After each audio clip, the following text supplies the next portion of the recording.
বলে রাখা ভালো, আজকে দেবিদ্বারে হচ্ছে 39 বক্স খেজুর আসছে। 39 বক্স খেজুরে আপনার হচ্ছে 8 কেজি করে খেজুর আছে।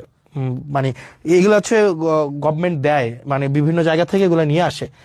টোটাল হচ্ছে 39 বক্স খেজুর। আমি যদি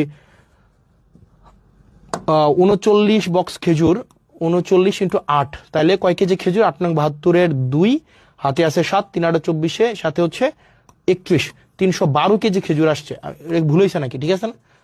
হ্যাঁ, 8 নং 72-এর 2, 7, 3 8 24-এর সাথে 31, হ্যাঁ ঠিকই তো আছে। 312 কেজি খেজুর আসছে। 12 কেজি খেজুর 15টা ইউনিয়নের যেই হচ্ছে মাদ্রাসাগুলো আছে, মাদ্রাসাগুলোতে হচ্ছে ভাগ করে দিবে, হয়তো 3 কেজি করে হয়তো পাইতে পারে আর কি। তো এই খেজুর কিছুদিন পরে কুরবানিকে সামনে রেখে উটের মাংস, দুম্বার মাংস এগুলো আসবে।